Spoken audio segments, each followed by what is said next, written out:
குரங்கம்மை அச்சுறுத்தல் எதிரொலியாக தமிழகத்தில் இதுவரை 26,000க்கும் மேற்பட்ட பயணிகளுக்கு சோதனை மேற்கொள்ளப்பட்டுள்ளதாக அமைச்சர் மா சுப்பிரமணியன் தெரிவித்துள்ளார். உலக சுகாதார நிறுவனம் கடந்த 14ஆம் தேதி உலகம் முழுவதும் குரங்கம்மை குறித்து நெருக்கடி நிலை அறிவிப்பை அறிவித்தது. இதையடுத்து தமிழகத்தில் சென்னை, கோவை, திருச்சி, மதுரை ஆகிய பன்னாட்டு விமான நிலையங்களில் முன்னெச்சரிக்கை நடவடிக்கை எடுக்கப்பட்டு வருகிறது. இந்த நிலையில் சுகாதாரத்துறை அமைச்சர் மா சுப்பிரமணியன், பள்ளிக்கல்வித்துறை அமைச்சர் அன்பில் மகேஷ் பொய்யாமொழி உள்ளிட்டோர் விமான நிலையத்தில் குரங்கம்மைக்காக அமைக்கப்பட்டுள்ள பரிசோதனை மற்றும் கண்காணிப்பு மையத்தை பார்வையிட்டு ஆய்வு செய்தார். பின்னர் செய்தியாளர்களிடம் பேசிய அமைச்சர் மா சுப்பிரமணியன், தமிழகத்தில் குரங்கம்மை தடுப்பு நடவடிக்கைகள் தீவிரமாக எடுக்கப்பட்டு வருவதாக கூறினார்.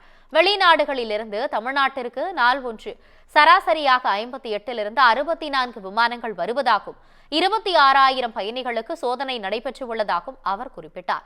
சர்வதேச விமான நிலையங்களில் குரங்கம்மை நோய் குறித்தான முன்னெச்சரிக்கை நடவடிக்கையாக வெளிநாட்டு பயணிகளை வெப்பத்தை அளவிடும் கருவிகள் மூலம் திருச்சி, மதுரை பரிசோதனை செய்து வருவதாகவும் அமைச்சர் கூறினார்.